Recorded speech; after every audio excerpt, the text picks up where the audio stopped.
নমস্কার বন্ধুরা, আগামীকাল ঈদ, ঈদের ছুটি। তো বাড়িতে তো কিছু না কিছু স্পেশাল রান্না হবেই সবার। তো সেই স্পেশাল রান্না বা রেসিপিগুলোর মধ্যে একটি রেসিপি হচ্ছে কাবাব, যেটা আমরা বিকেলের জলখাবারে সবাই মিলে ফ্যামিলির সবাই মিলে একটা আড্ডা দিতে দিতে খাই। তার মধ্যে একটি কাবাবের রেসিপি হচ্ছে গালাউটি কাবাব। খুব ট্র্যাডিশনাল একটা কাবাবের রেসিপি আমি আজকে আপনাদের সামনে নিয়ে এসেছি। তো রেসিপিটা আমি আমার মতন করে করছি, আপনারা আমার মতন করে একটু দেখবেন, দেখে কালকে বাড়িতে বানানোর চেষ্টা করবেন। আশা করি আপনাদেরও ভালো লাগবে, ফ্যামিলির সবাই খেয়ে বলবে বাহ অসাধারণ। চলুন রান্নাঘর আমি দেখাচ্ছি। বন্ধুরা, আমি এখানে কিমা নিয়ে নিয়েছি, মটন কিমা। অনেকে চিকেন কিমা দিয়েও করে, কিন্তু অথেন্টিকভাবে করতে গেলে গালাউটি কাবাবে আমাদের মটন কিমাই ব্যবহার করা হয়। আচ্ছা, তার সাথে আমার যা যা বাকি জিনিসগুলো লাগবে তার মধ্যে রয়েছে পেঁয়াজ বেরেস্তা, এখানে ড্রাই রোস্ট করা বেসন আছে শুকনো খোলায়, এখানে 2 চামচ পোস্ত আছে, পরিমাণ মতন লবণ আছে, আর তার সাথে কিছু মশলা, কিছু সবজি মানে আনাজ লাগবে, সেগুলো আমি বলে দিচ্ছি। এখানে মশলার মধ্যে রয়েছে, প্রথমেই আছে দারচিনি, এলাচ, লবঙ্গ, জায়ফল, জয়িত্রী, গোলমরিচ, তেজপাতা, বড় এলাচ। আর লবঙ্গ, এলাচ, দারচিনিতে গরম মশলার মধ্যে পড়ছে। আর তার সাথে রয়েছে আদা কুচি, রসুনের কোয়া, পেঁপে। মেন প্রধান উপকরণ হচ্ছে পেঁপে, যেটা কাবাবটাকে আমাদের নরম করবে। তার সাথে কিছু ধনেপাতা আর কাঁচা লঙ্কা। আচ্ছা, কাশ্মীরি লঙ্কাও লাগবে, সেটা আমি পরে যখন দেবো আপনাদের দেখিয়ে দেবো। এবার সবকটা জিনিস আমরা নিয়ে নিয়েছি। এবার পরপর 2টো ধাপে আমাদের এটা রেডি হবে। এবার প্রথম ধাপটা আপনাদের শুরু করছি। একটা জায়ফলের টুকরো নিয়েছি, অল্প সামান্য দেবেন কারণ গন্ধ মারাত্মক উগ্র। জয়িত্রী, তেজপাতা, দারচিনি, তার সাথে দিচ্ছি লবঙ্গ, ছোট এলাচ, বড় এলাচের ভেতরের দানাগুলো আমরা দিয়েছি, গোটা বড় এলাচের ফুল এটা আমরা দিইনি, আপনাদের যেরকম মনে হবে আপনারা আপনাদের সুবিধা অনুযায়ী দেবেন। তার সাথে বন্ধুরা আমি গোলমরিচের কটা কোয়া রেখেছি, গোলমরিচের দানা, সেই গোলমরিচের দানাও আমি এখানে কিছুটা অ্যাড করেছি। খুব ঝাল হয় না কাবাব, তো এটা আমাদের খেয়াল রাখতে হবে। এবার পরিমাণ মতন বাকি জিনিসগুলো, যেরকম কাঁচা লঙ্কা, আদা কুচি, রসুনের কোয়া, আচ্ছা তার সাথে পোস্তর দানা,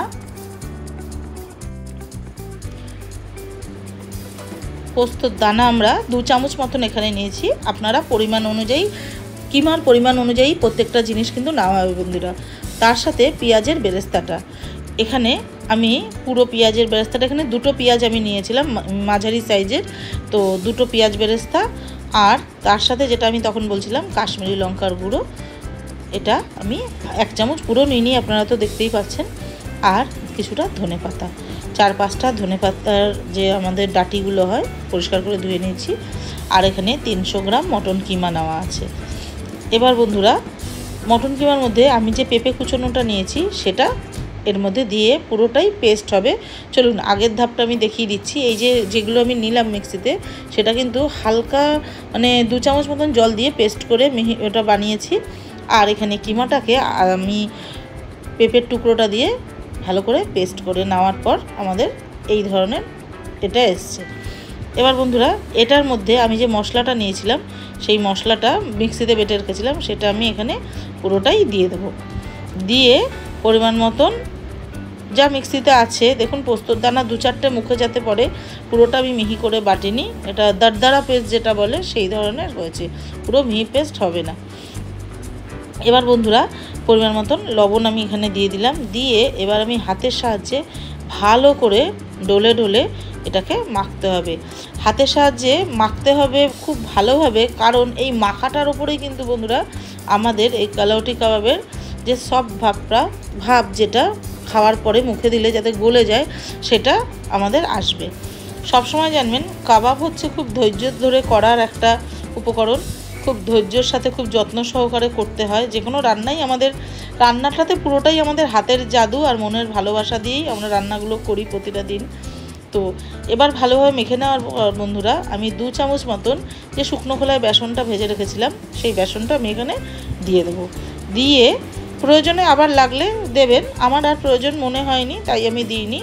ভালোভাবে হাতের সাহায্যে আমাদের ভালো করে এটাকে মেশাতে হবে। ভালো করে মেশানোর পরে দেখবেন একটা হালকা ভাব এসে গেছে, তখনই বুঝবেন আমাদের এই মিশ্রণটা পুরোটা রেডি। এবার হাতে আমি একটু তেল নিয়ে নিয়েছি, নিয়ে কাবাবের আকারে আমি এগুলোকে রেডি করব। আপনারা আপনাদের পছন্দ অনুযায়ী শেপ দেবেন।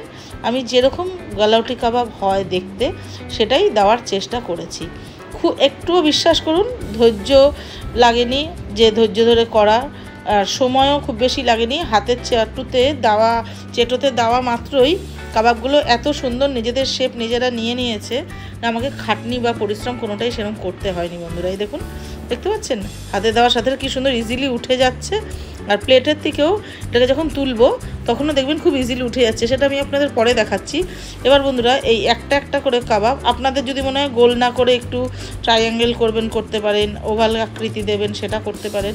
আমি যেহেতু অনেকটা রাত হয়ে গেছিলো, আমি এখন ধরুন আমি যখন ভিডিওটা করেছি 10টা বাজতে যায়, আমার বাড়িতে সবাইকে আবার খেতে দেওয়ার একটা ব্যাপার থাকে, তো বাড়িতে সবাই উদ্গ্রীব হয়ে বসে রয়েছে যে রুটি দিয়ে আজকে খাবে, স্ন্যাক্স হিসাবে তো খাওয়া যায়, ওরা রুটি দিয়ে খাবে, ঠিক আছে, ওদের পছন্দের মানটাও আমাকে রাখতে হবে। তো একটা একটা করে আমি এগুলো তৈরি করে নিই বন্ধুরা।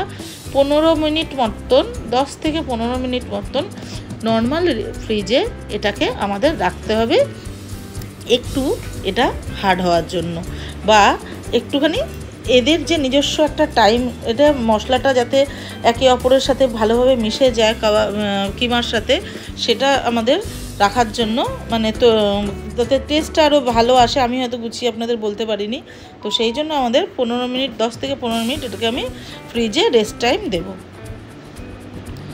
এবার এই দেখুন আমার কাবাবগুলো এত সুন্দর হয়েছে। এবার আমি ফ্রিজে রেস্ট টাইম দেওয়ার পর 15 মিনিট হয়ে গেছে।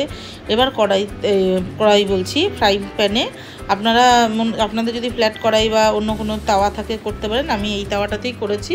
আমি 3 চামচ মতন সাদা তেল দিয়ে নিয়েছি। এরপরে কাবাবগুলো বার করার পর কি সুন্দর কাবাবগুলো উঠে গেছে বন্ধুরা, হাতে আমাকে একটুও না হাতে লেগেছে না, দেখুন একটা বেশ শক্ত ভাব একটা এসছে। এবার মিডিয়াম টু লো হিটে আমাদের কিন্তু খুব ধৈর্য ধরে এগুলোকে আমাদের ভেজে নিতে হবে। এই সময়টা কিন্তু খুব ধৈর্য ধরে কাজটা করতে হবে, কারণ খুব নরম রয়েছে এখন কাবাবগুলো। একটা পিঠ হালকা ভাজা হওয়ার পর আমরা এগুলোকে উল্টাবো। এখন কিন্তু আমরা এগুলোকে একদম টাচই করব না। আপনার কাবাবটা কতটা ভালো হয়েছে সেটা আপনি বুঝতে পারবেন, চাটুটা আমি আপনাদের নাড়িয়ে দেখাচ্ছি। একটু নিচের পোর্শনটা হয়ে যাওয়ার পর আমি আপনাদের দেখুন নাড়িয়ে কাবাবটা হালকা হাতে, জাস্ট হালকা হাতে একটু নাড়ালেই বুঝতে পারবেন কাবাবগুলো এত সুন্দর নড়ছে। একটা দুটো একটু আটকে ছিল, তো ওগুলো আমি চেষ্টা করেছি যাতে হালকা প্রেস করার মাত্রই ছেড়ে দিয়েছে তাওয়া। এই দেখুন। তো এবার বন্ধুরা উল্টে পাল্টে আমাদের এগুলোকে ভালো করে শ্যালো ফ্রাই করে নিতে হবে। একদম কড়া আঁচ দেবেন না, কারণ প্রথমত হচ্ছে এটা মাটন, চিকেন না। মাটনের একটা নিজস্ব মানে টাইম লাগে ওটা বয়েল হতে। যেহেতু আমরা পেঁপের বাটাটা দিয়ে ভালোভাবে, এখানে কিন্তু আমি না টক দই না লেবুর রস কিছুই আমি এখানে দিইনি, আপনারা দেখেছেন। জাস্ট আমার ওই পেঁপে বাটাটার সাথেই মটন কিমাটা যে কখন পেস্ট করেছি খুব ভালোভাবে পেঁপের যে কষটা সেটাতেই, আর এটা রাখার মানে কি বলবো 15-20 মিনিট স্ট্যান্ডিং টাইম দিয়েছি মাখার পরে। তারপরে আমি মেখেও 10 মিনিট মতন এটাকে রাখার চেষ্টা করতাম, কিন্তু আমি টাইম ছিল না বলে রাখতে পারিনি। তারপরেও কাবাবগুলো আমার এত সুন্দর নরম হয়েছে বন্ধুরা। তো এবার দেখুন উল্টে দিয়েছি, কত সুন্দর হয়েছে কাবাবগুলো দেখতে। আপনারাও কিন্তু কালকে বাড়িতে বানিয়ে বাড়িতে খেয়ে আমাকে জানাবেন কমেন্টে। আপনারা কমেন্ট করবেন, কমেন্ট তো খুব কম মানুষই করেন, তাও যারা মানে কিছু মানুষ করে বলে যে দিদিভাই রান্নাগুলো খুব ভালো লাগছে, তো আপনারাও করবেন। আমিও আপনাদের কমেন্টের আশায় থাকলাম। বন্ধুরা ছেলেমেয়ের আবদারে যত খাটনিই থাকুক না কেন, কিন্তু তাদের মনের ইচ্ছাগুলো পূরণ করে একটা মানে যে কোনো খাবার ওদের মুখের সামনে যখন তৈরি করে ধরি, তারপরে ওরা খেয়ে যে প্রথম বলে না যে মা খুব ভালো হয়েছে, বা আমার বাড়িতে আমার ছেলের সাথে আমার ভাই বউ, আমার বোন সবাই বসে থাকে যে কতক্ষণে বড়দি রান্না করে দেবে, ওরা খাবে। তো ওরা খেয়ে যখন বলে না যে খুব ভালো হয়েছে, বিশ্বাস করুন আমি মন থেকে বলছি আমার পরিশ্রমটা, আমার খাটনিটা সার্থক হয়। সবার মুখে যখন খাবারটা খাওয়ার পরে একটা তৃপ্তির হাসি দেখি না, সেই হাসিটা হয়তো লাখ টাকার থেকেও দামি। আমি প্রচণ্ড রান্না করতে ভালোবাসি, আর আমার জীবনের অর্ধেকের বেশিটা এই রান্নাঘরেই আমি কাটিয়ে দিয়েছি বন্ধুরা। তাই আমার এই রান্না হচ্ছে আমার ভালো লাগা, তার থেকেও বড় কথা আমার বেঁচে থাকার একটা উৎস। বিশ্বাস করুন, খুব মন থেকে আজকে একটা মনের কথা আপনাদের সাথে নিজের ভেবে শেয়ার করলাম। আজকে এই রান্নাই আজকে হয়তো আপনাদের সবার সামনে আমার এই 4টে দেয়ালের মাঝখান থেকে বেরিয়ে আসার মনে সাহসটা দিয়েছে। আর দ্বিতীয়ত হচ্ছে আমার ছেলে, যে সব সময় চেয়েছে যে আমার মা সারা জীবন এই রান্নাঘরটাতেই যখন থাকলো, আমার মায়ের এই রান্নাটাই আজকে সবার সামনে আসুক। জানি না বন্ধুরা যে কতটা আমি হয়তো আপনাদের এখান থেকে এগোতে পারবো। সম্পূর্ণটাই আপনাদের সাপোর্ট, আপনাদের ভালোবাসা, আপনাদের চাওয়ার উপরে আমার ভবিষ্যৎ নির্ভর করে রয়েছে। আর আমার রান্নাঘরের এই স্বপ্নটা আমি আপনাদের সামনে তুলে ধরেছি। আপনারা কতটা আমাকে সাপোর্ট করবেন সম্পূর্ণ আপনাদের ভালোবাসা, আপনাদের ইচ্ছার উপরেই আমার ভবিষ্যৎ নির্ভর করে রয়েছে। এবার বন্ধুরা আমি এগুলোকে তুলে নিলাম। আমার 15 থেকে 20 মিনিট আমি শ্যালো ফ্রাই করেছি, আপনারাও একটু ধৈর্য ধরে করবেন। এরপরে আমি এটাকে ডেকোরেশন করে আপনাদের সামনে প্রেজেন্ট করছি, দেখুন কেমন লাগে পরিবেশনের জন্য। আজকে আমরা সবাই একসাথে খেয়েছি, তাই আগে আর আমি আজ খেয়ে রিভিউ দিইনি, কারণ রাতের খাবার সবাই একসাথে খেয়েছি বলে আজকে আর রিভিউ দিলাম না। কিছু মনে করবেন না। কাবাবটা যদি সত্যি আপনাদের ভালো লেগে থাকে কালকে বাড়িতে বানাবেন, বানিয়ে আমাকে জানাবেন যে কেমন হলো। Eid special recipe. Happy Eid বন্ধুরা।